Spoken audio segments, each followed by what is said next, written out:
if you really believe in HEX and you're accumulating it to save it for the long term, you're going to benefit from more people coming into it, but you're also not going to be able to accumulate as much. And so I'm wondering what your thoughts are on that.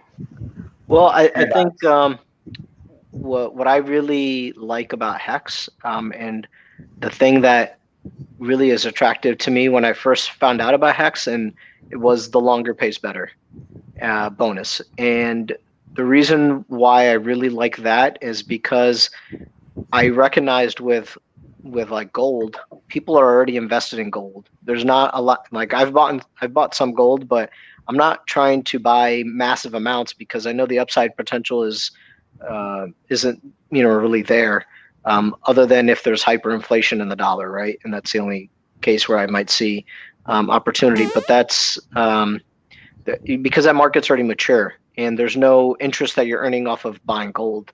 You're just earning off of the price appreciation potential. And what I liked about HEX is that it always incentivizes new people to want to come in, because one, you can either be a staker or you could be unstaked. So there's two options there. And so some people might be accumulating, but they might not be staking. And the people that are staking are the ones really earning, are winning in the game theory of HEX. And so even if I am onboarding people and I'm buying in, later and later as the price continues to appreciate, if I'm not staking, I'm really not optimizing myself. And if I'm not telling other people about staking, and they're not, if somebody jumps in and I didn't tell them about 5555, then I've done them a disservice, because they could potentially earn a lot more than what I have if I never staked my coins.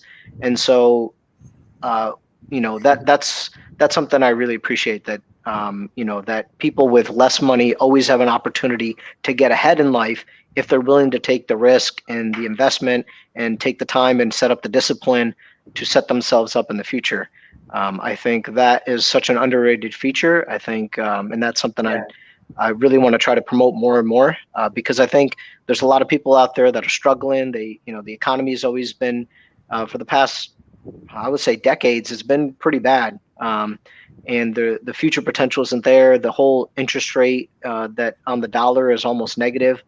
I think that on a psychological level, it really affects people, because when you don't have savings and you don't try to save, because you're just constantly consuming all the time, when you don't have savings, your outlook on the future, I wouldn't say it becomes negative. It just doesn't really exist. It's just, this, unknown, and the unknown keeps growing. And that uncertainty, I think, is really hard on people, whether they'd like to admit that's what's causing it.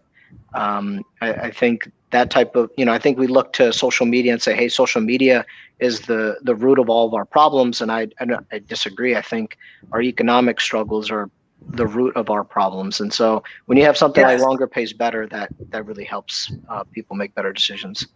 Yeah.